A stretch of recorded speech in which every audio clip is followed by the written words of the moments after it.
நீங்கள் ஆராயாமல் நட்பு கொள்ளாதீர்கள். அப்படி நட்பு கொண்டு விட்டால் நீங்கள் மரணம் அடைகின்ற வரைக்கும் அந்த நட்பை உங்களால் விட முடியாது. அதை விட கேடு இந்த உலகத்தில் வேற எதுவுமே கிடையாதுன்ட்டான்.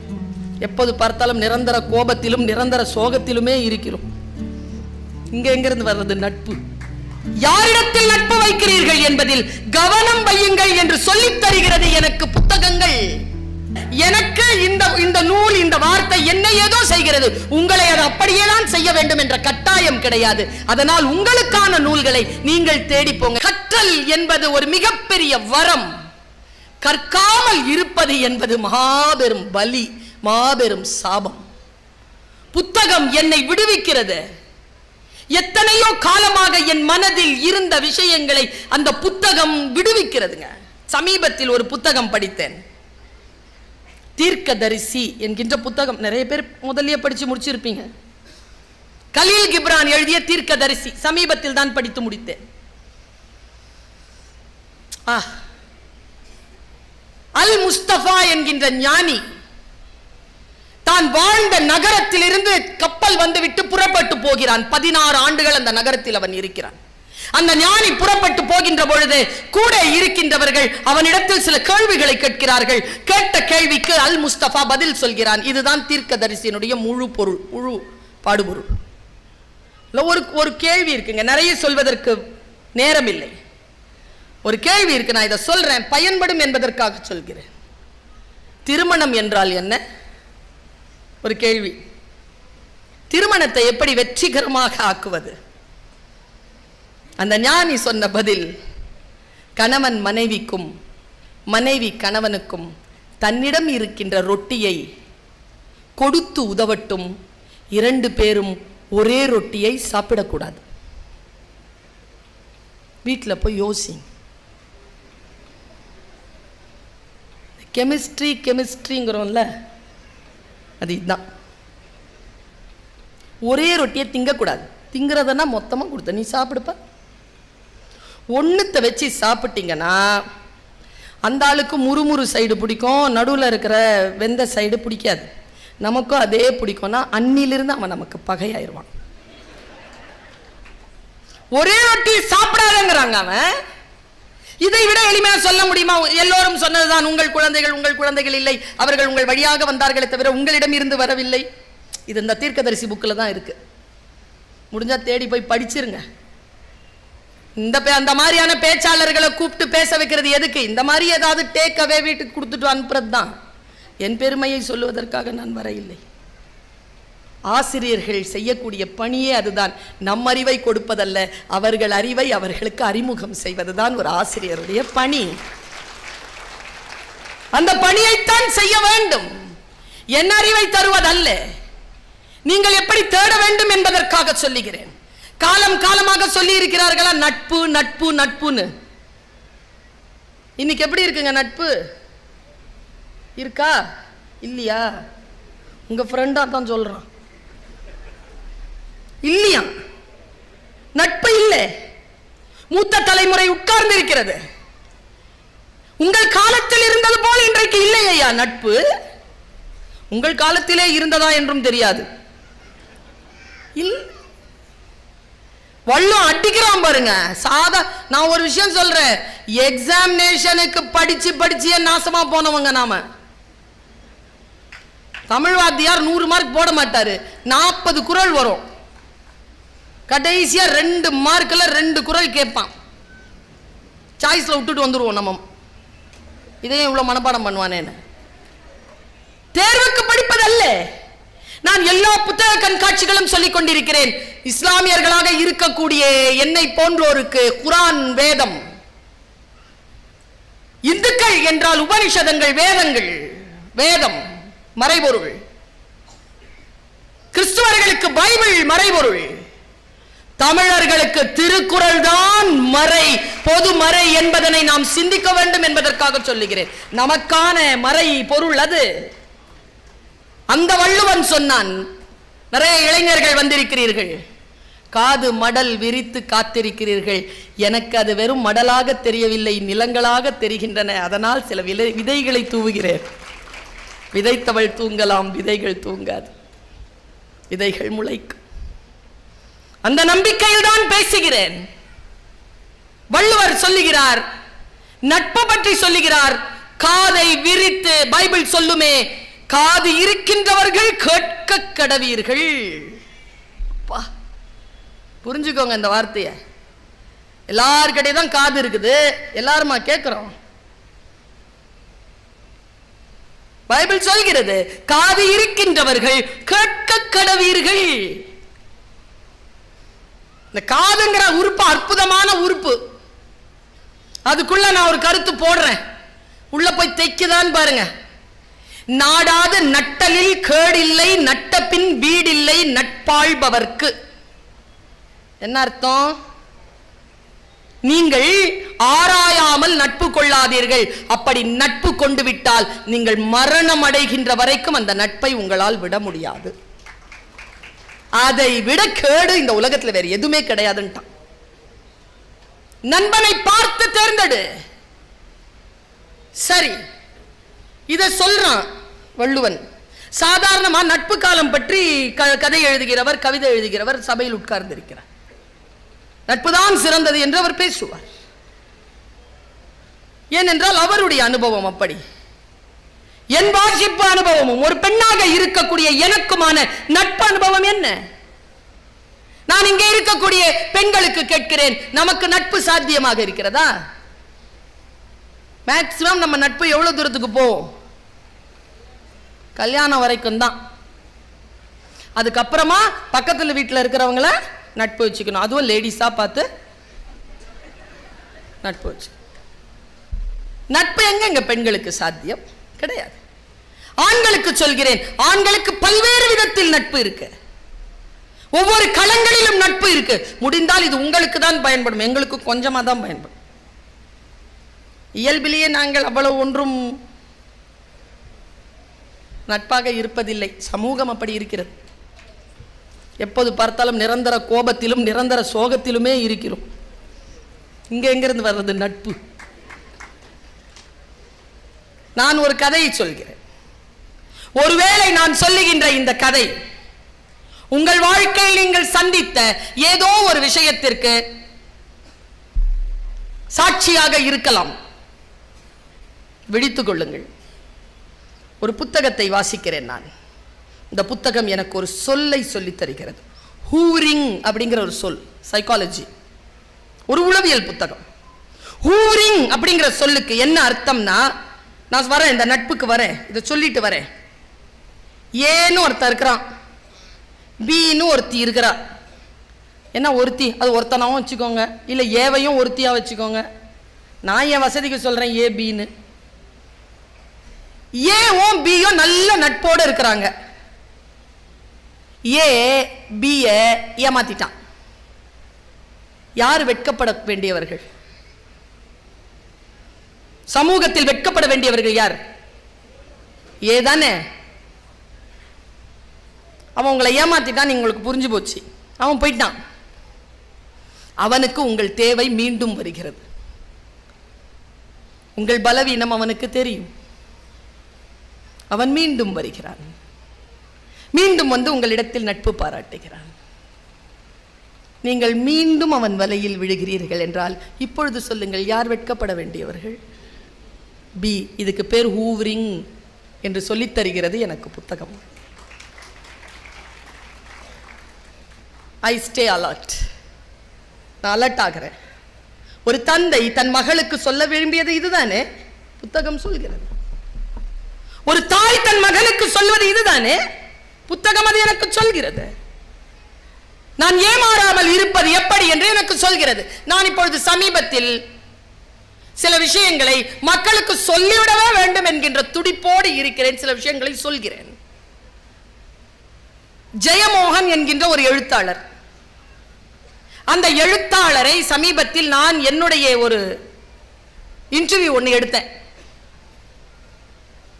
அவர் எழுதின அவருடைய எழுத்துக்களில், அவருடைய சித்தாந்தத்தில் நிறைய கேள்விகள் எனக்கு உண்டு. ஆனாலும் அவருடைய எழுத்துக்களை நான் வாசிக்கிறேன். நான் வாசித்தவள், வாசித்துக் கொண்டிருப்பவள். வடக்கு முகம்னு ஒரு புக் எழுதுறார் அவர். அதுல ஒரே ஒரு காட்சி, இது அவர் எழுதினாருங்கிறதுக்காக சொல்லல, நம் வாழ்க்கையில் ஏதேனும் உதவுகிறதா என்று மட்டும் பார்த்துக் கொள்ளுங்கள். புத்தகம் என்ன செய்யும் என்று சொன்னார்கள் இல்லையா? புத்தகம் என்ன செய்யும் என்பது நான் இப்பொழுது சொல்கிறேன். உங்களுக்குள் ஏதேனும் செய்கிறதா? ஜாகிரதையாகிக் கொள்ளுங்கள். அந்த புத்தகத்தில் ஒரு காட்சி, பீஷ்மர் மரணப்படுக்கையில் இருக்கிறார். மரணப்படுக்கையில் இருக்கிறார். கடைசி சொட்டு வரைக்கும் ரத்தம் போயிருச்சு. அவருக்கு ஒரு வரம் என்னன்னா, நினைச்சாதான் அவருக்கு சாவு. அவர் மேல் பெருங்கருணை கொண்ட மரண தேவதை வெள்ளை உடையில் வருகிறாள். அந்த கதையில யோ எல்லா ரத்தமும் போச்சுல்ல, கால் கை அசைக்க முடியாதுல்ல, இப்பவாவது வாய போலாம். அவர் சொல்றாரு, யார் நீ? நான் மரணங்களின் தேவதை, மரியாதையா போயிடு, எனக்கு கொஞ்சம் வேலை இருக்கு, முடிச்சுட்டு கூப்பிடுறான், போவா. இல்லை பீஷ்மா, உடம்பு வலிக்குது, தாங்கலை, உனக்கு உடம்பு வயசாயிடுச்சு, ரத்தம் எல்லாம் போயிருச்சு, இனி எழுந்திருக்கவே முடியாதபடிக்கு 1000 துளைகள், வாய சொல்றேன்ல போ, நான் சொல்லும் போதும் இல்லைன்னா சபிச்சிருவேன், போயிட்டா. கண்ணை மூடி படுத்துட்டு இருக்கிறாரு. மறுபடியும் திறந்து பார்க்கிறார், ஏதோ ஒன்று அசைது. நீல கலர் ட்ரெஸ் போட்டுக்கிட்டு ஒருத்தி வரா. இன்னைக்கு நானும் அந்த ட்ரெஸ்ல தான் வந்திருக்கேன். வந்து நிக்கிறா. ஹே பீஷ்மா கூப்பிடுறா. நான் தான் உன்னை போக சொன்னேன்ல, நான் இப்பொழுது தானே வருகிறேன். யார் நீ? நீ கோபத்தை அடக்கு, நான் நன்றி சொல்ல வந்தேன். யார் நீ சொல். கோபத்தை அடக்கு பீஷ்மா, கோபத்தை அடக்கி கேள், யார் என்று சொல்கிறேன். சரி, யார் நீ சொல். நான் அம்புகளின் தேவதை. ஓ, ஏன் இங்கே வந்தாய்? உனக்கு நன்றி சொல்ல வந்தேன். எதற்கு? நீ சுத்த வீரன், உன் அம்புகள் குறி தவறியதில்லை. மகிழ்ச்சி. நீ அம்பை விடுகின்ற பொழுது பகைவனுடைய நெஞ்சு பிளந்து வெளியில் வரக்கூடிய ரத்தத்தில் முதல் துளி எனக்கு அவிசாக கிடைத்திருக்கிறது. நான் பலனடைந்திருக்கிறேன். நீ சுத்த வீரன்.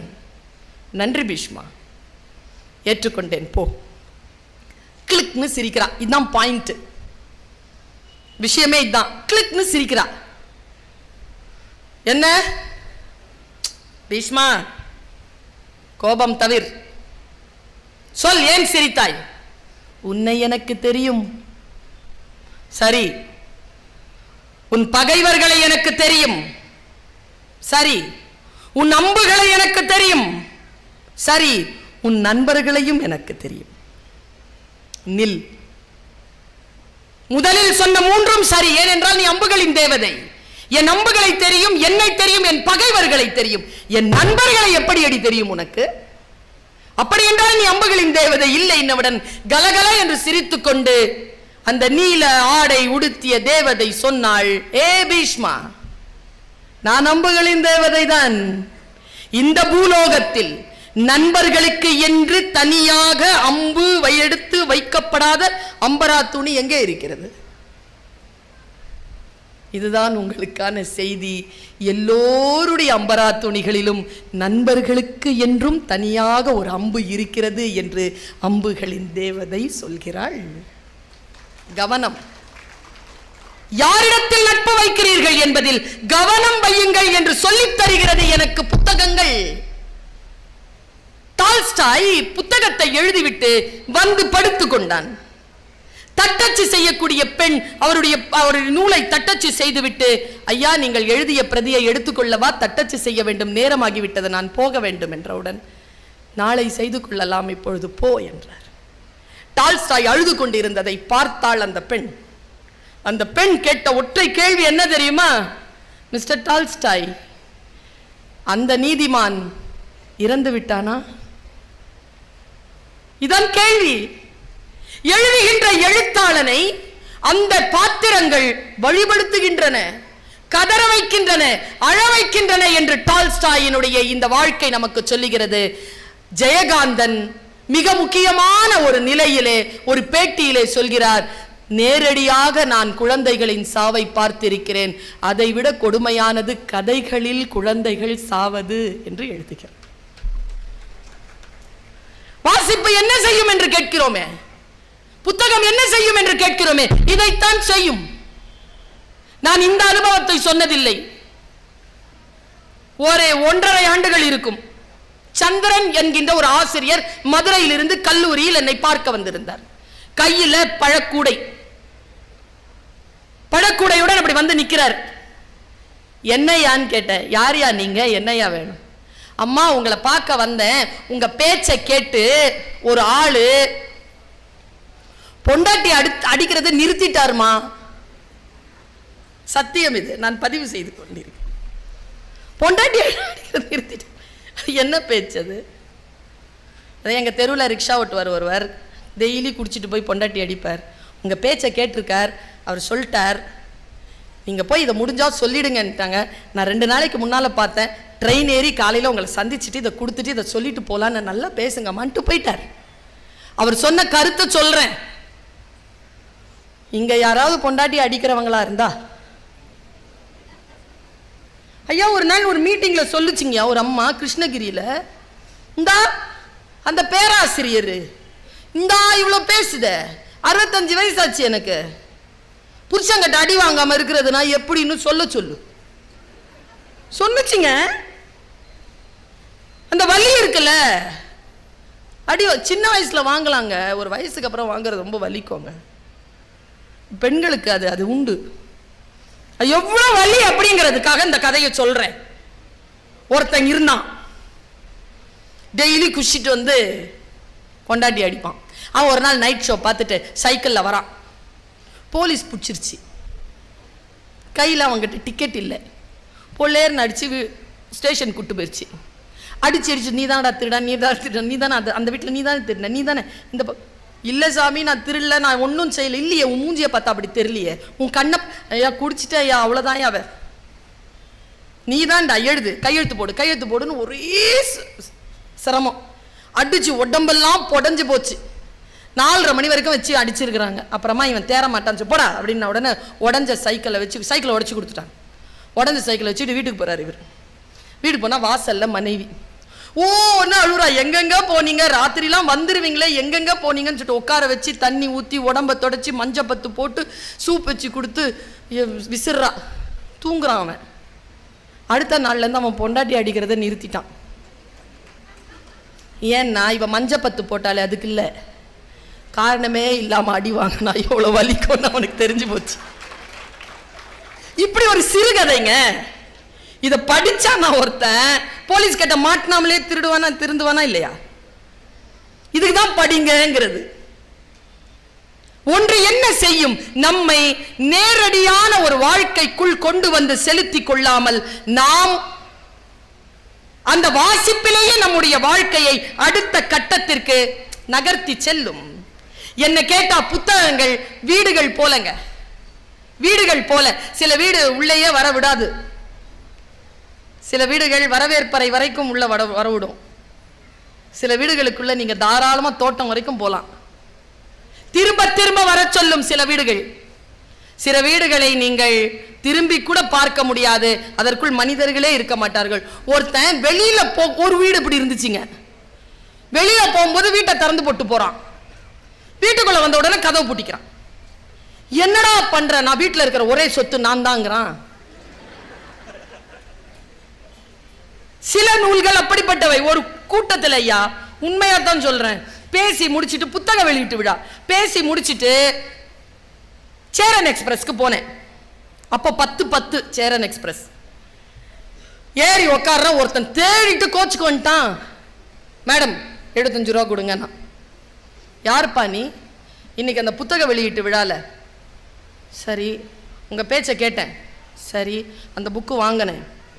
சரி, நீங்க பேசினது தான் நல்லா இருந்துச்சு, அந்த புக்ல ஒன்றும் இல்லை, 75 ரூபா கொடுங்கிறான். என்ன அனுபவம் இல்லை எனக்கு.